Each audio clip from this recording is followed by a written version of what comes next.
Well, hello and welcome once again, everybody. Thanks for joining us again today for the Christmas edition of the podcast.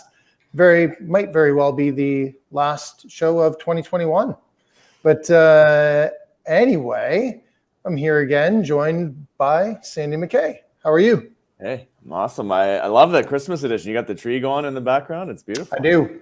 We just got it up yesterday. So Christmas in Costa Rica, first one. Mm-hmm.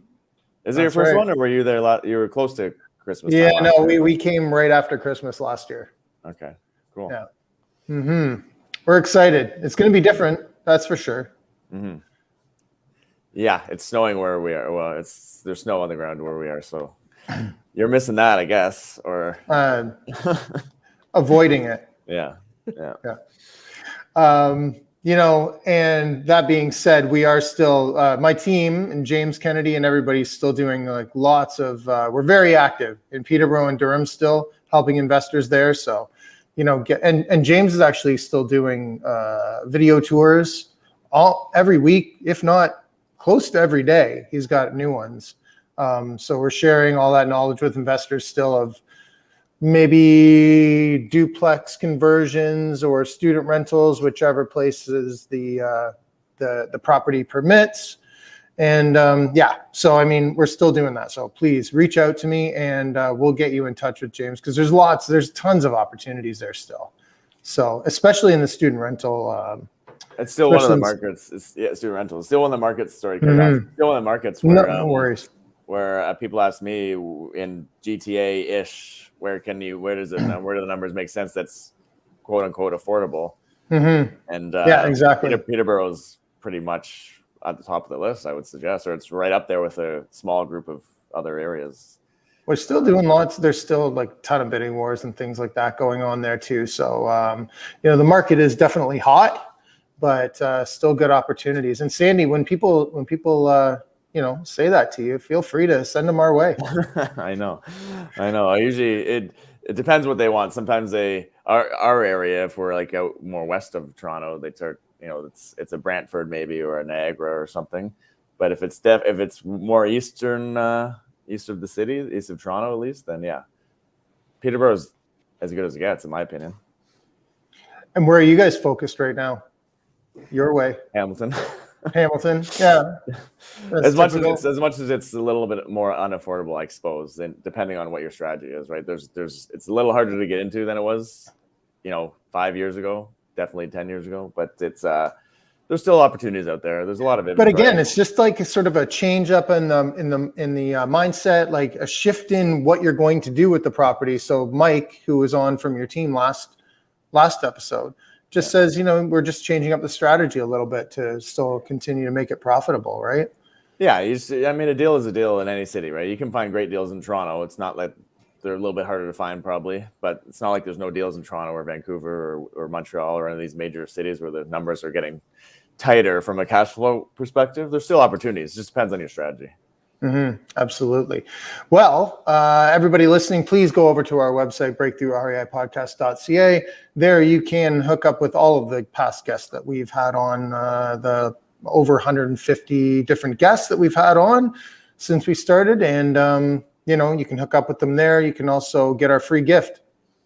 Yeah, the ultimate strategy for building wealth through real estate. And when you get that, you'll also of course, learn about all of our other stuff we got going on through our email newsletters and whatnot. And especially now, I think it's more exciting than ever to get on those lists, because you'll end up hearing a lot more. We've got a lot more exciting stuff in the works for 2022.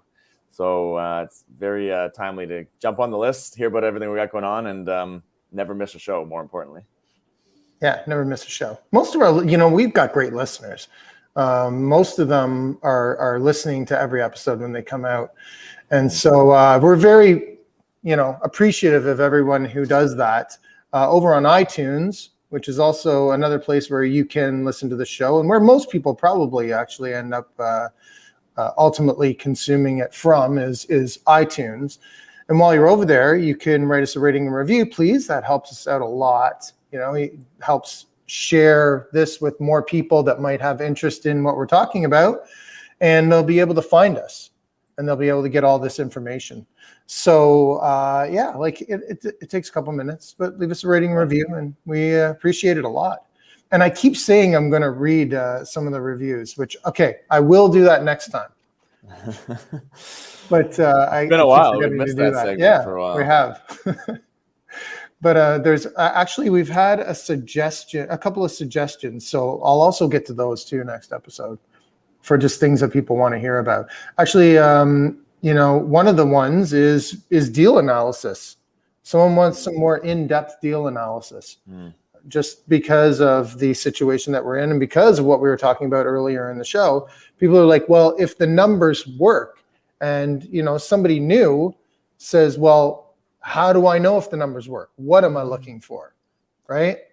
So maybe we can break that down with a future guest, Sandy, and go over some of that. Yeah, we haven't. I think we might have done that early on. We haven't done that in a bit for sure. Just gone through some actual details. Yeah. And again, it's always evolving. It's always changing. So, and everybody does it a little bit differently. And depending on what you're investing in, it's done differently. So yeah, so we can start to maybe dig into that a little bit with some of the future guests. And maybe we'll get into it a little bit today, even with our guest, Chris Herlin, who's here with us today. Hey guys, thank you for having me here today. Yeah, I really appreciate you taking the time, and you're super early where you are. It's just after 6 a.m. for you. Yes. In BC. Yes, 6 o'clock in the morning. I wake up at 5, so it's not a big change for me in the daily routine. Yeah, which is great though, because we do appreciate you accommodating our schedule here too with us. Thank you. Everyone's got a lot going on. So yeah, no, we appreciate you being here. Thank you. I appreciate you guys. Yeah, absolutely. I have a quick bio for you, and then we'll learn a lot more about your story. We're excited to learn how you've gone from living in Brazil, right, coming to Canada in 2013. So about 8 years you've been here in Canada. You're into fitness, you're a triathlete, extreme sport competitor. I guess that's partially why you're up early. You got lots of training and stuff to do. But you worked as an engineer and in the automotive field for 17 years.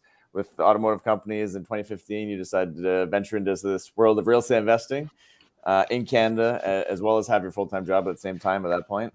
And obviously it became a passion, really interested in it, and you started acquiring properties, learned about the Canadian real estate markets. And in 2020, obviously when COVID came around, you decided to go in full-time. And we have here that you opened a real estate holding company, construction company, started flipping homes, buying, renovating, and selling them, mostly in Ontario. And from May 2020 to up to today, you've purchased and sold 16 properties. And so that's, doing some quick math, that's about one a month, give or take. Yeah. And so I think you've been pretty busy guy in the real estate world. And so we're excited to learn more about that experience and what that's been like from going from engineering to real estate full-time, flipping houses, maybe even some wholesaling. We'll dive into some of these different ways that you've flipped houses. So excited to have you here, and welcome again. Thank you very much, guys. Thank you. Yeah, it was a crazy journey, to be honest. Well, from moving from engineering to real estate was almost a forced way, because in 2020, COVID hit and I was laid off after 17 years doing the same thing. First time in my life that I was unemployed since I was in Brazil, actually.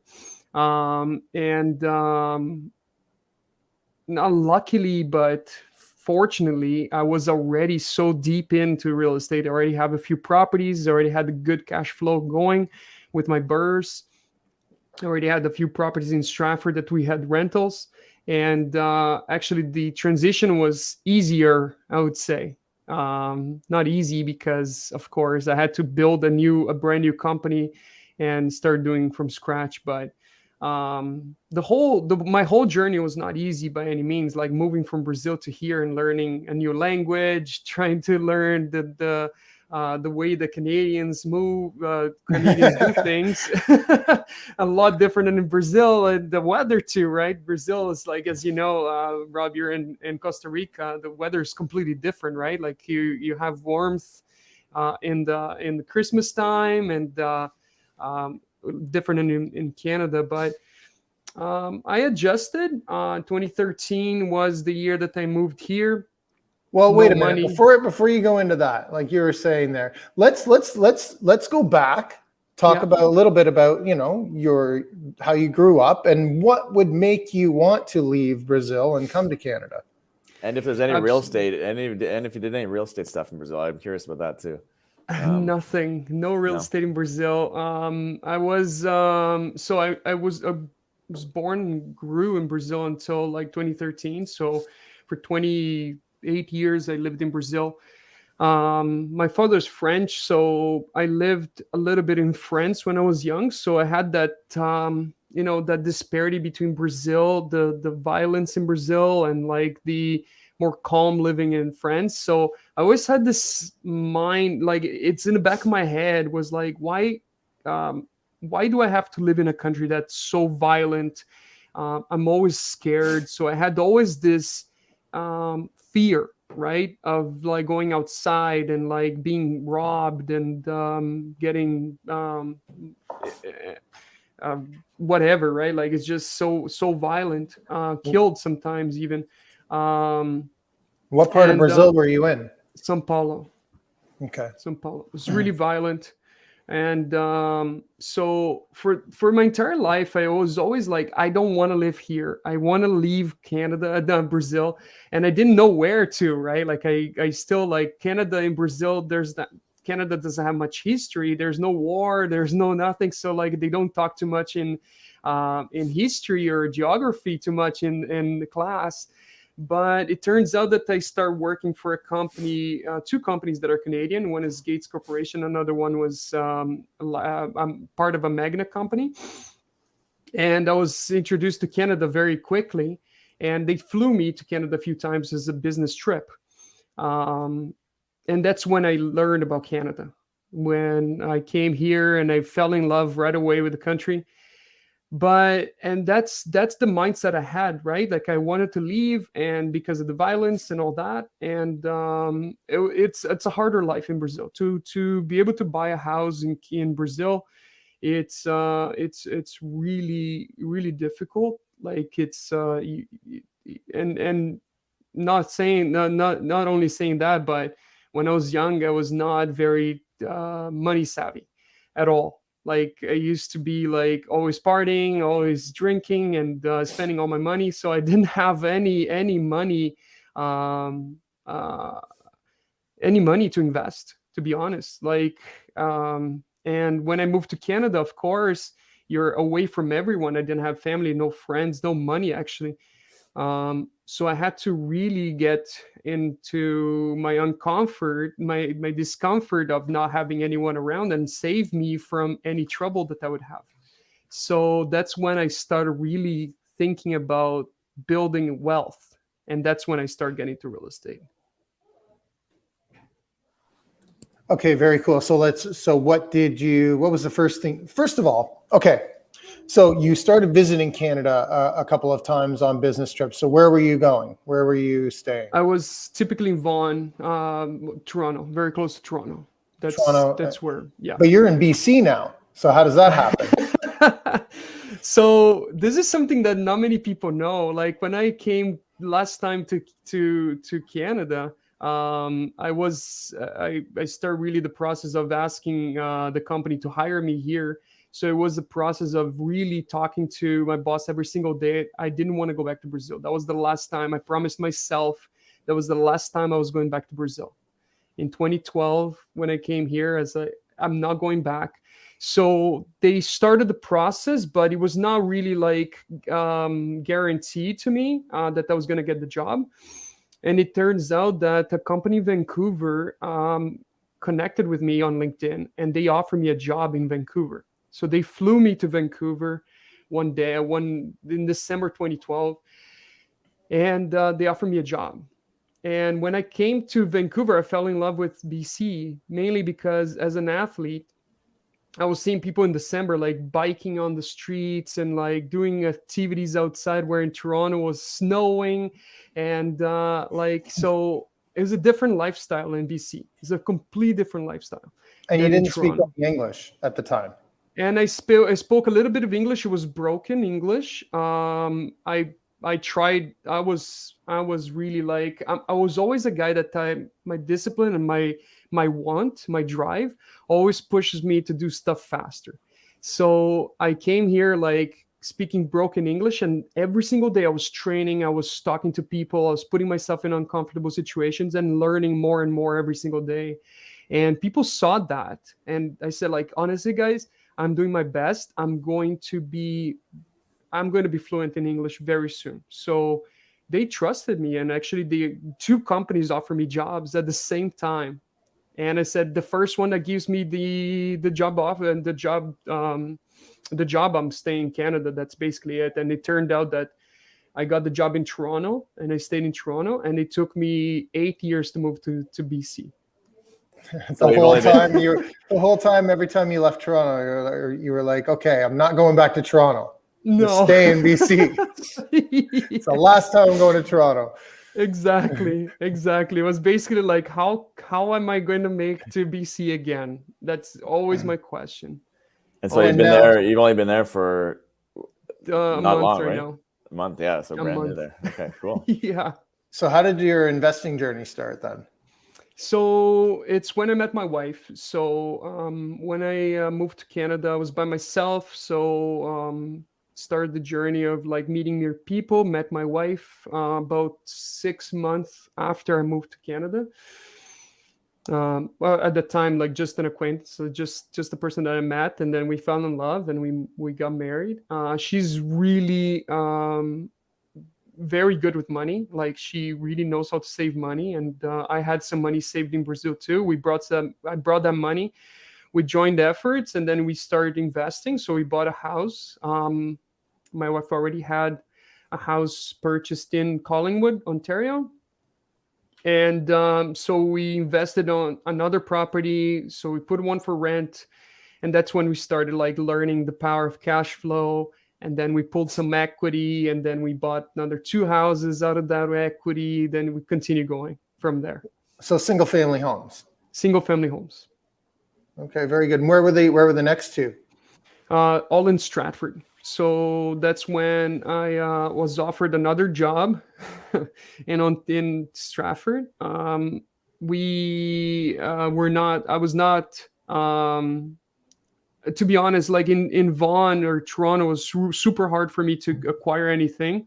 So that was the only way, was to move to another city. I was offered a job in Stratford, and that's when we started investing more in Stratford, Ontario. And so and at that time you were able to purchase single family home and have it cash flow? Yes, absolutely. In Stratford, there was funny enough, Stratford has been growing for the past few years, a little slower than all like Toronto for sure. But Stratford has been a very good hub for automotive companies. And so really getting a lot of very good people around, like, that make money. So when we purchased those properties, those single family homes, the purchase price was pretty good still. Like, at that time, it was 2017. And we got them at highly discounted prices. So we're really good at finding like off-market deals, or like buying with equity already. So we're at the 200s at that time. Was this early? Was this late 2017, later in the year, or early 2017? Okay, because the market was really, remember, at the early part of 2017 was going crazy, right? Yeah, in most places. It started going crazy right after we started acquiring those off-market deals in Stratford, and we were already getting properties like with at least 50 to 100K in equity, just because we're buying them off market, off grid. And then I started doing some renovations that I'd never done before in my life, especially in Canada. The construction is completely different than Brazil, and learning on the spot on how to do things, and doing the renovations, improving the properties, and then putting them for rent, and then pulling equity 3-4 months later. So these were, what type of properties? Were they single families? Were they multifamily? So I got, so at that time I was buying everything detached homes, fully detached single family homes. that they had potential opportunity to do duplex conversions. Although I didn't do them at that time, I was not informed enough in the market, like to do like conversions and things like that, or probably didn't have enough money to do that. So we kept them as single families and rented for families for, I was getting great mortgages. So we're still making like $800 a month per property in cash flow at that time. Especially because the price of the property. Yeah. And this is all because the price of the property that we bought them for like highly discounted. And the average rent in Stratford at that time was $1,500 a month. And our mortgage is super low. So we could actually cash flow really, really well on those properties. Okay, so go ahead. What was your strategy for finding those? How did you find these discounted properties? Because sounds appealing, but is it probably easier than you're making, or probably more difficult than you're making it sound? It's not easy for sure. Every single day I would drive around. I would drive around city and trying to find properties and like just looking at properties that were like either for sale by owner, or I had a very good relationship with my real estate agent, and she would have pocket deals once in a while. Like she would like, hey Chris, like this person here really needs to sell this house. If we put an offer today, we'll be able to get this property. So I got a few of them like that, relationships, and just putting myself in the zone of like just walking around and trying to find, especially because I run a lot, I bike all the time. I was always around town, like just doing different things and just looking around and putting myself in those shoes of like knocking doors or like just checking what they're up to and putting offers. Okay, so by I guess early 2020, when you got laid off, what did your portfolio look like at that time? At that time, I had 5 single-family homes, a triplex, a duplex, and a fourplex. Okay, that's pretty impressive. Yeah. Mm-hmm. And did they come in that order? Yes, pretty much in the same order. So before I got laid off of work, I already had a duplex in St. Thomas. I had those first 5 that I had for single family homes. Then it came the duplex, it came the triplex, and the fourplex right after. With the 2, 3, 4. joint ventures. Yeah, 2, 3, 4. Yeah. I had a lot in different cities, like St. Thomas duplex, St. Mary's triplex, and Port Colborne, Niagara Falls, close to Niagara Falls, the fourplex. Okay, so then COVID hits and you get a call, I guess, that, tell us about that. Well, actually, I went to work, and then COVID started like really affecting the automotive market, and some like GM, our biggest customer was Ford. They already scheduling shutdowns of their lines, and basically the company couldn't keep paying employees to stay in the office without work, right? Without talking to customers. So I was a program manager at the company I used to work. And the day that they decided, they called me in the office, said like, you know what, we cannot keep paying you, and you're laid off for an indeterminate amount of time with no pay, no nothing. And the funny thing is that I had a smile on my face when they said that, and they were like, couldn't understand, because typically people will get really sad, right? And I was like, actually, you're basically helping me getting to the place I needed to be. Because it's a comfort, right? Like the job, it was a comfort for me. I was already like super passionate about real estate, already doing a lot of deals, had some good cash flow going. And I was just staying my job because the comfort that I had of like seeing that paycheck coming every single month. Actually, it was almost a blessing to be able to continue doing what I was doing on a full-time basis. So you already knew what you were going to do. I already had it laid out. I didn't know how I was going to do it, to be honest, to quit my job. I already had the plan in February that I was going to quit my job in 90 days. That was a promise in a boot camp in front of about 60 people. I promised myself that I was going to quit my job in 90 days, and it came before that. Mm-hmm. So, well, I mean, so you just went out right away and started flipping houses. That was what you did. Not really. I didn't even know that I was gonna start flipping homes. I never done that before. I didn't know even how it worked. But what I started was when I lost my job. I said, well, I have to find a way to do something, right? Otherwise, my wife's gonna go crazy me at home all day. So I started studying more wholesaling. And because I found so many properties off market, right? Like, and I did a lot of deals like that. I started studying how to add value to people, like to get those properties under contract and all that. And this didn't work for me. I could not do that. I could not go and say that I'm gonna buy a house and just not take over, not buy it. And that's when I start wholesaling for myself. When I start finding properties and flipping them. And it came like almost instantaneously. Of course, I started making a lot of relationship with wholesalers too. So I was buying a lot of properties from wholesalers. I was finding properties myself, and it basically was a great journey in terms of like getting off market deals or wholesaled houses. And then adding a lot of value to them and selling them. So that's how I start flipping, almost organically.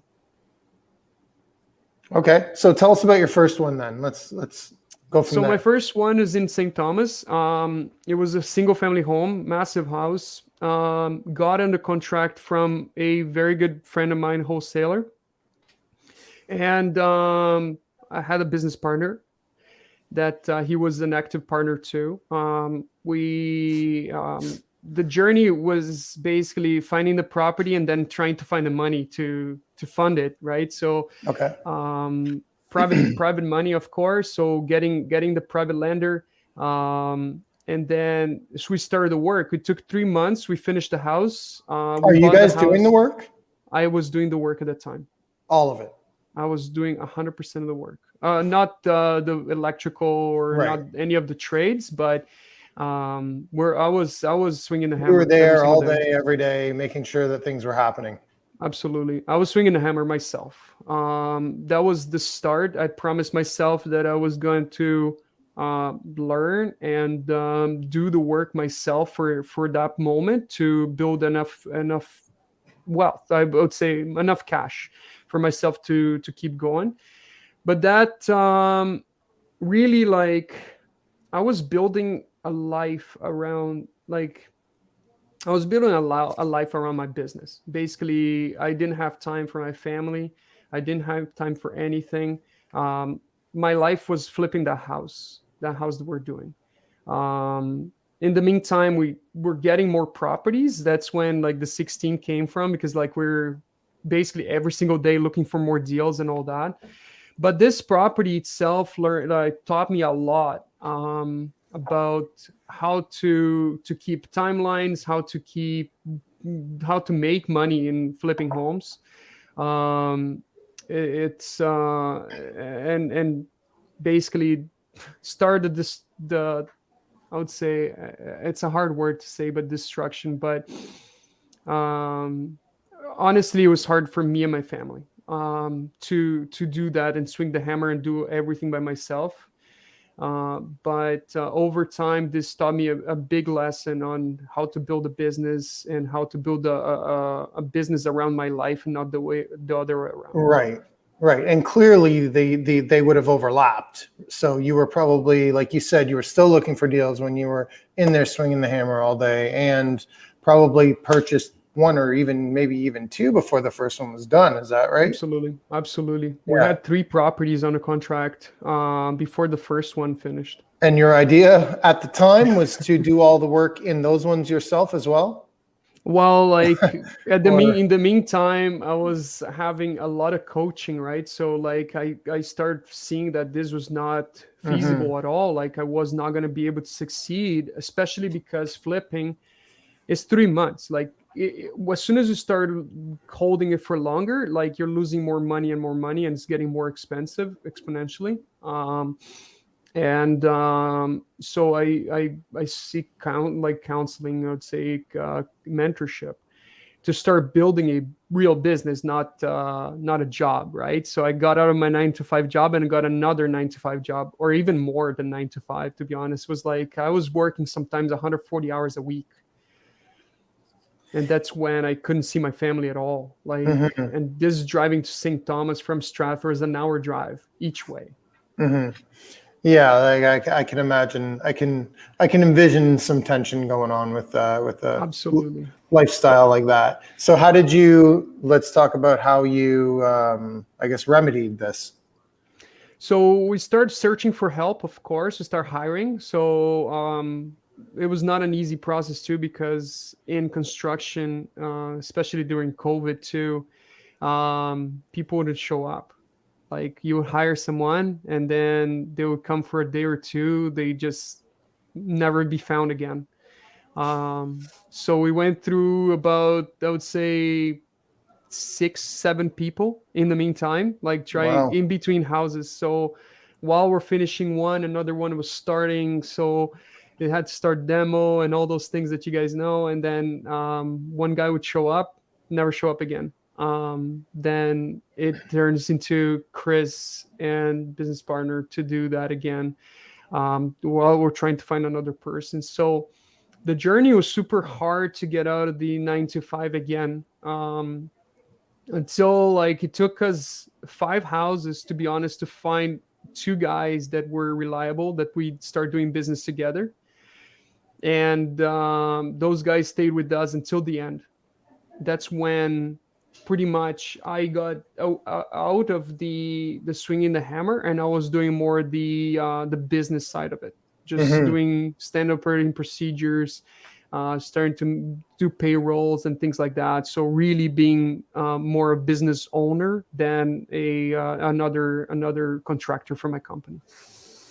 That's kind of it reminded me just of the cash flow quadrant. I know you guys Absolutely. probably know that, the ways, you're on the employee or self-employed. You were self-employed for a while there, where Absolutely. you're graduating up in some way to the business side or investor side, where it's more on the business type stuff versus in it. But I was curious if you think that it was still worth it to swing the hammer for a while there, or would you have done it any different if you were to look back on that? Honestly, no. I It's not that I didn't like the work. I enjoyed it, to be honest. Like I thought it was something that it fulfilled me, like in terms of like the challenges and the learning experiences and all that. And this actually just gave me a different perspective in terms of when I start hiring the guys, that I knew actually what was needed to be done, right? And how long it took, and appreciated more the people that work for me. Mm-hmm. I really appreciated that because I know how hard it is. And the Um, timelines of how long something takes to get done too, absolutely, right? Because absolutely, seeing a finished product and understanding how it got that way is definitely two different things. absolutely, So, absolutely. And that's what I see some of my friends when they look at those things happening, right? And they say like, wow, like why did the guy didn't finish on time? And then sometimes you just think, right? I just look at the guy, say, well, you just look at the amount of work, right? Look at the complexity of this. It gives me a different appreciation for contractors.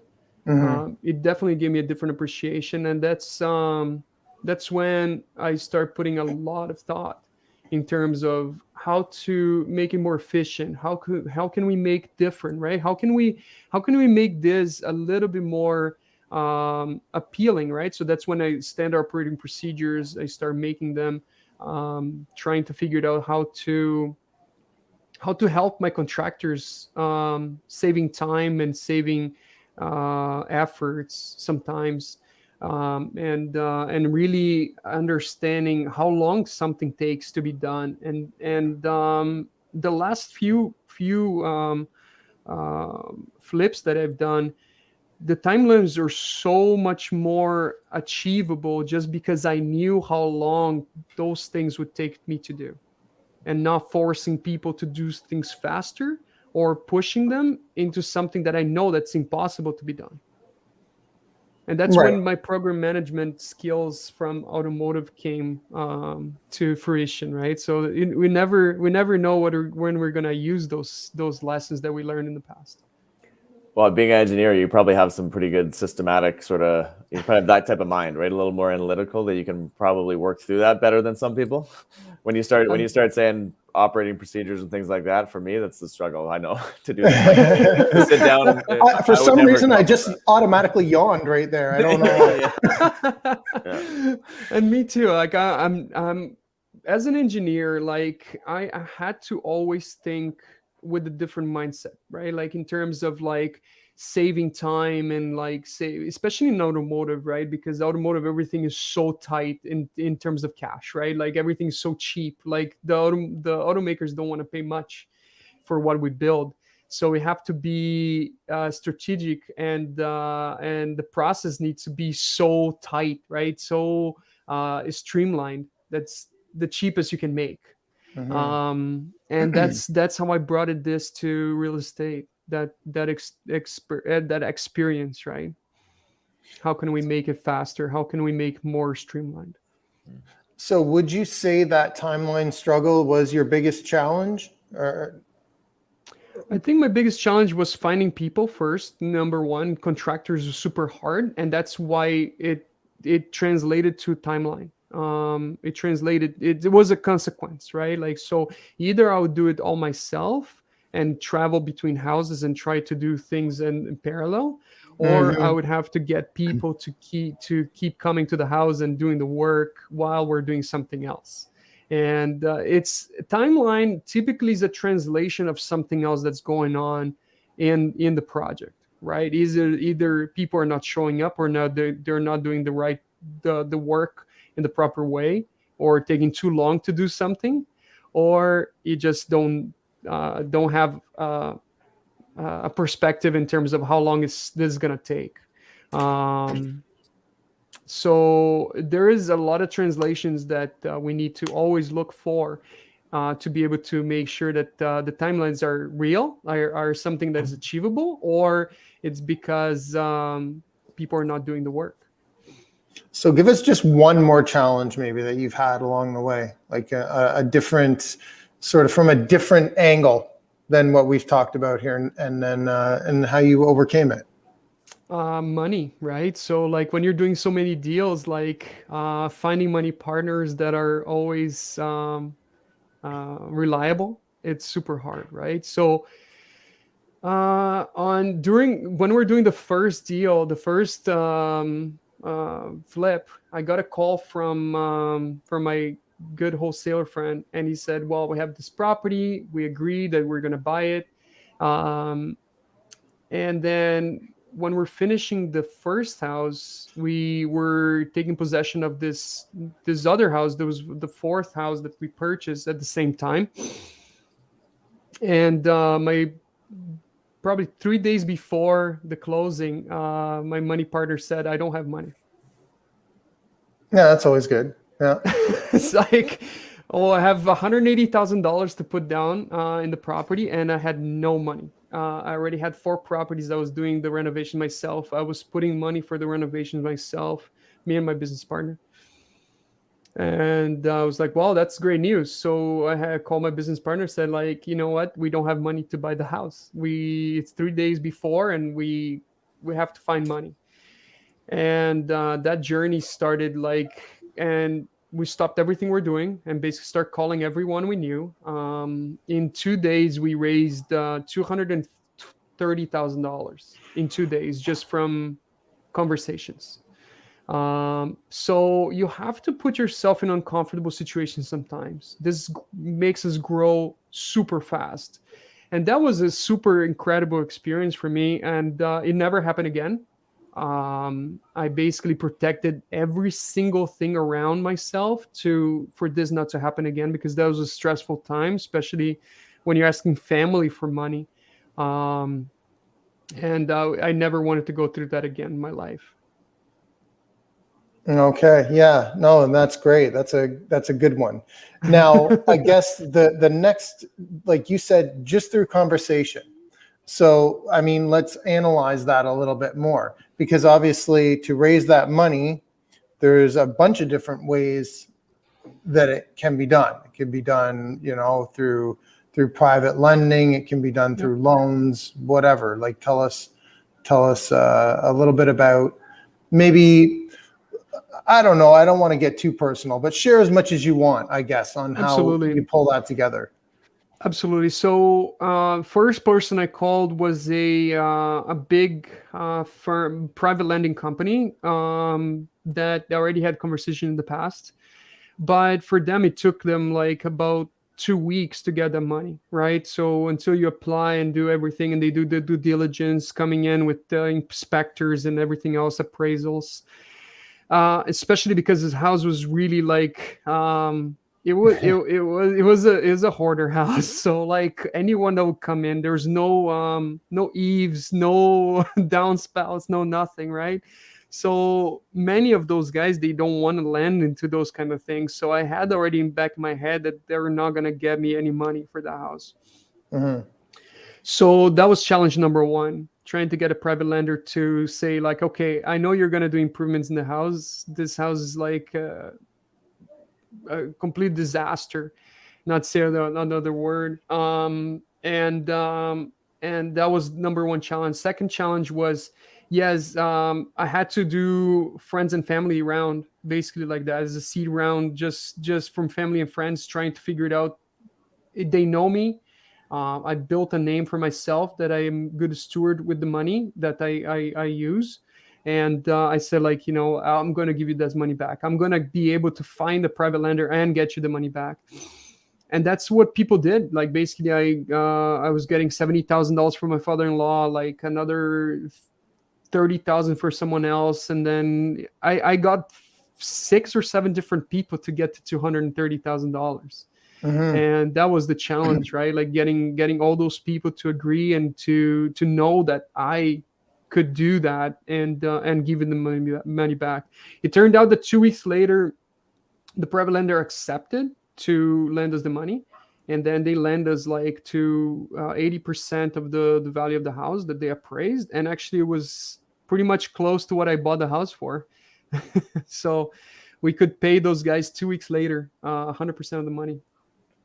And I would say probably, other than maybe like some really close family who just doesn't want to see their daughter's husband fall into trouble by not closing on houses, Yeah. it's got to be because of track record that people looked into. Like, yeah, right. So you already had that established, and you were able to show them, Absolutely. hey, like we're, put our money where our mouth is once you give it to us. Absolutely. I'll fight for that. I'll fight for the money. I'll go to war for that money. Luckily we had already the first house sold already, so I could prove that actually, like, what we bought for this money. On that deal, we bought the house for $250,000. We sold it for $500,000. So we knew that what we're doing was right. We're buying the houses at very, very highly discounted prices on the right way. And luckily enough, during COVID, a lot of the people from Toronto start exiting Toronto because they were like more doing home work from home. And St. Thomas boomed from nowhere. Like in beginning of 2020, St. Thomas had a growth of like over 30% in price point. So we got to the point that we bought a lot of houses on the time that before the exit started happening. And then suddenly the prices of homes, I was buying homes for $170,000, $200,000, $200,000. And then they were like 600s, on the 500, 600s by the time we're selling them. So it was a great time to buy. Mm-hmm. So we could prove ourselves really, really well. Yeah, yeah. That's great, man. That's really cool. But what made you, so have you stopped flipping? I when let me rephrase that. I didn't stop flipping. Basically, August this year was the last four. Like August, I was flipping the last four houses that I had it as plans to flip. And I decided to take a break and then stay with my family, and that's when we moved to BC. It was a hard time. Basically, the past year, I would say, like without seeing my family. I have a daughter that's 2 years old, just turning 2 years old right now. That I didn't spend as much time as I wanted with her. My son is 4 years old, so that really gave me a lot of that. It was a pain point for me, Hmm. not being able to be with my family and do different things with them.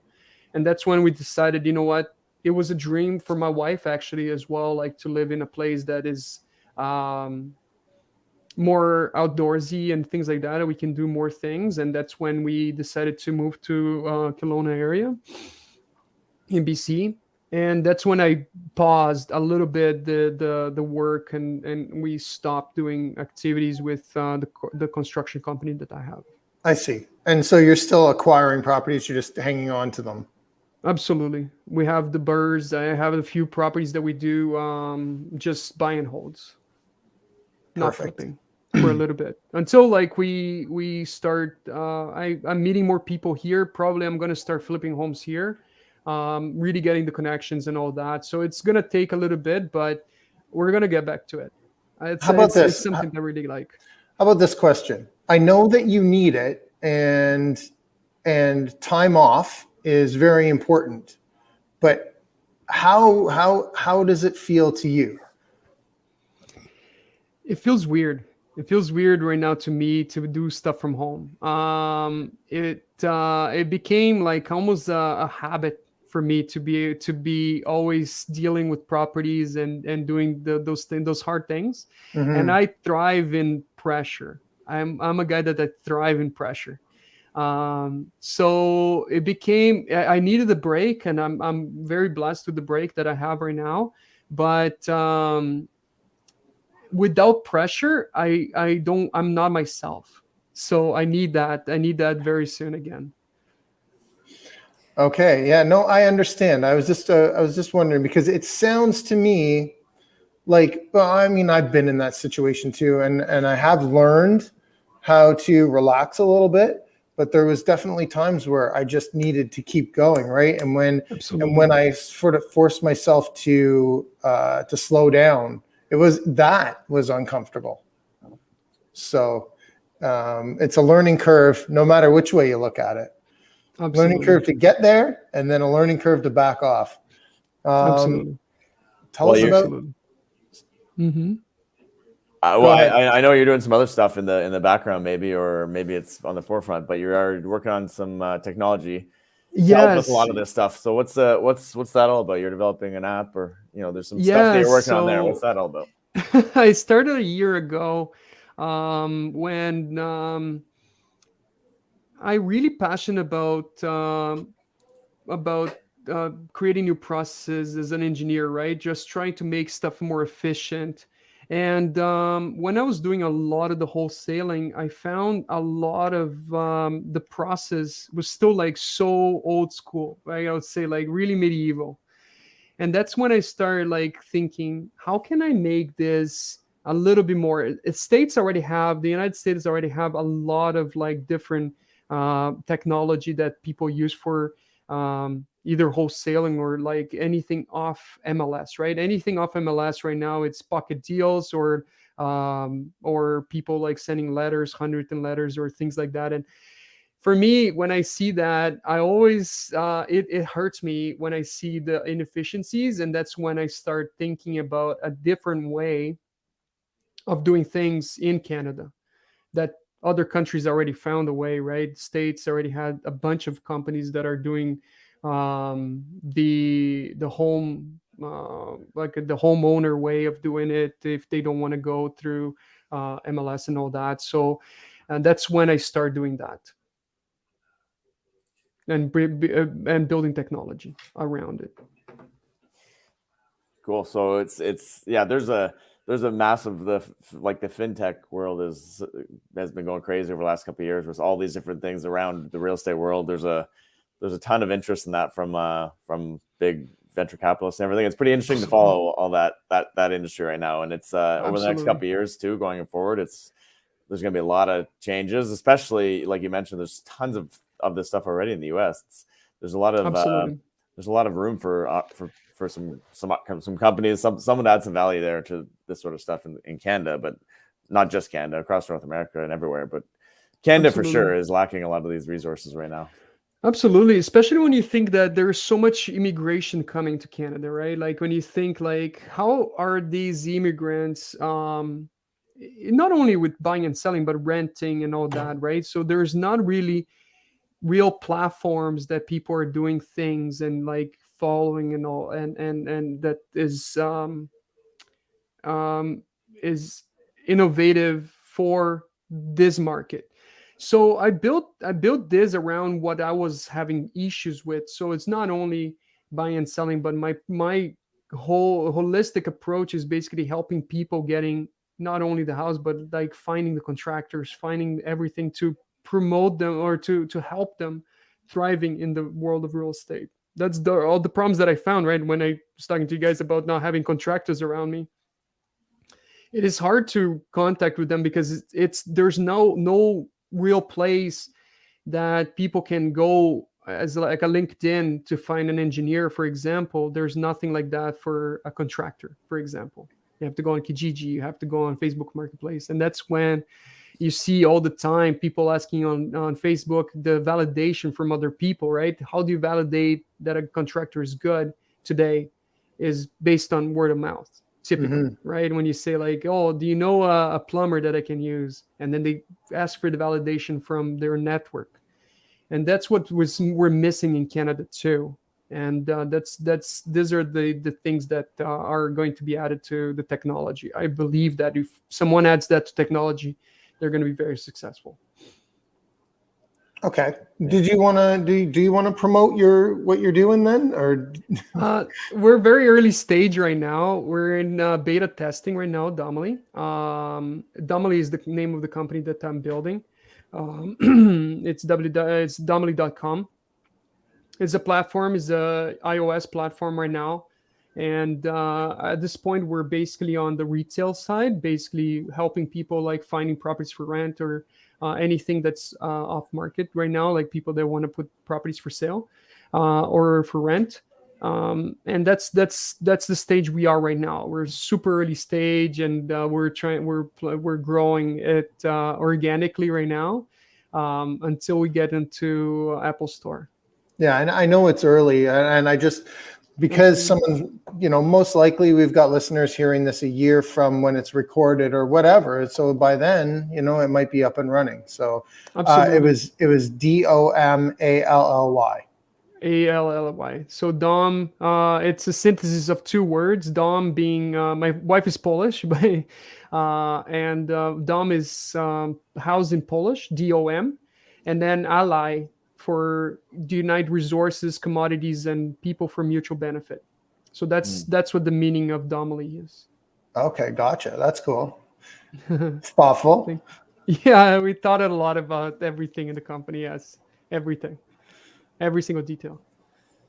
Yeah, I got to name my flip house here now because it was called Casa Amaria, which is yellow for those that don't know, but it is no longer yellow. So we've got to figure out a new name. And that's been stewing around for a little while here. So it's amazing. I love that. And then get the sign made, because that's around here. That's basically how you would tell somebody, oh yeah, it's Casa Tortuga, and then they drive down the street until they see Casa Tortuga. So it's amazing. I like that. We need something like that around Canada. That doesn't happen here. I don't even know how to get my mail. Like, it doesn't come to the house. I'm still trying to figure that out. Quentin D'Souza sent me a book, apparently. I don't know how to get it. So he asked me yesterday, have you gotten the book yet? And I'm like, I don't know how to get my mail.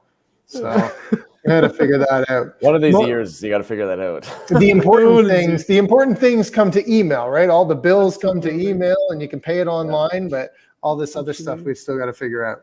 Absolutely. Mail is going to be something that is going to end at some point too. Technology is going to take over that. Technology has to take over that. Let's talk about a piece of info and advice that's always stuck with you. I believe that you need to be able to live in your own comfort zone, and that's what I learned when I lost my job as an engineer and like followed my passion. I believe that holding yourself into something that you're comfortable with just because it's comfortable, it's sometimes not going to drive you to the next level. And me getting out of the comfort zone and starting to wholesaling and flipping homes changed my life completely. At the beginning, it's hard. Like it was hard because probably I didn't put enough emphasis in terms of hiring more people. But putting yourself in those uncomfortable zone in your passion, something that is going to change your life. It is something that I learned and I really share with everyone that I talk to. Oh, when should I start moving to real estate? When should I start doing more real estate and stop doing what I'm doing right now that I'm not as passionate about? And of course, everyone's timing is different, but put yourself in that uncomfortable situation. Like, when you think it's right, of course, I'm not going to say for you to stop earning money and then going bankrupt. But when you put in an uncomfortable situation under pressure, we always, as humans, we always find a way out. And that's what I found when I was lack of money, right? When the private lender didn't come with the money, we under pressure, we always find a way. We always have a solution to the problem. So that's what I wanted to basically tell people. Like, just follow your dreams, follow your passions, and get uncomfortable. Yeah, I think that's a good one. I like that. Staying uncomfortable as much as you can, for sure. It's Absolutely. dangerous to be comfortable. Sometimes we mentioned it earlier. It's more dangerous. Sometimes it's uncomfortable, maybe trying to relax a bit too. There's both sides of that, right? It's not necessarily that you need to go do a million different things. Sometimes it's that you need to, maybe that is comfortable. If you've been working in that or living in that too long, maybe you need to go the other way even. But absolutely, I totally agree. Absolutely. Yeah, absolutely. Totally I think that for me, it turned comfortable flipping homes at some point because I start building the standard operating procedures, and then the timelines were like easier to agree with, and then the cost of doing renovations is starting to get really, really close, only on an estimate side, to the point that was from estimate to finish, it was $1,000-$2,000 difference from the estimate. It became comfortable. And I said, how can I get uncomfortable again? How can I get to the point that right now this is completely new, right? How can we do that? And then build the business or build the business that it can run on its own on a construction side, on a flipping side, and then do something more uncomfortable on the other side. And that's how I thrive. And if you dial this right back sort of to someone who's maybe listening to this who hasn't invested anything in anything yet, that first purchase is going to be uncomfortable. There's just no way around that. No, you can learn and learn and learn for years, and no matter what, that first purchase is still going to be uncomfortable.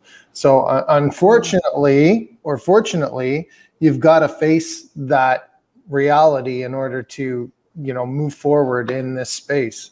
Right. Absolutely. So I think that's a good lesson for all the people listening. Absolutely. So let's talk, like, what are your big plans now for the future? You said you might start getting into flipping in BC as well. What else do you got in the works? I've been really thinking about really building the next generation of my life into technology. I'm really passionate about it. I really think that there is a lot of potential when you're talking about technology, a lot of options, right? Different than real estate there is a lot of options. There's a lot of exit strategies. There's a lot of ways to build wealth through real estate, but definitely there is technology. There is so much to explore that I'm super intrigued about that. I'll be continue doing like flipping and probably like hiring more people and getting people to do the work, and then continue going with different technology for real estate. I'm gonna continue doing real estate, but in technology side. So I have a few ideas how to add value to people on technology level. That's great. Well, Chris, you know what? We've really enjoyed this conversation Thank today. you. So Thank appreciate you taking the time to come out and join us here today. I think it'd be appreciate a great guest down the road with once some of these technology things are coming to light for you. We'd love to have you back on to learn about Absolutely. that experience, or about hopefully some great successes we can share at that point too. Absolutely. I would love to do that. It's gonna come. It's just a matter of time right now, but I would love to come back. I really enjoyed the conversation with you guys. Yeah, and I want to thank our good friend Corey McKinnon for hooking us up, right? No, I appreciate that too. I appreciate Corey for all this and to introduce me to you guys.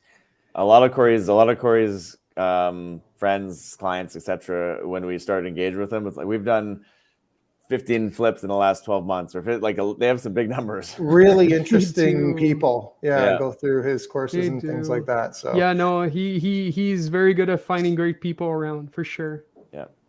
Now, how can people get in touch with you if they want to learn even more about what you're doing? So I'm on Instagram as Chris Herlin, Facebook the same thing, and LinkedIn. So search for Chris Herlin. And I would love to chat more about it if you guys have any questions. I'm always open. I'm an open door kind of guy. Like I'm always willing to share and to listen, learn new things. So please contact me, and we can talk about anything that you guys want to talk about. And that's Chris, Chris, and Herlin is Herlin. And again, like all of your contact info is going to be in the show notes. People can go over to our website and get in touch with you through there as well. So again, thanks, man. Really appreciate it. Thank you, Sandy, guys. how can people get in touch with you? 289-389-6846 or info@mckrealestatenetwork.com. And you can reach me as always at rob@mrbreakthrough.ca. We will see you next time. Thanks for joining us. Thank you, guys.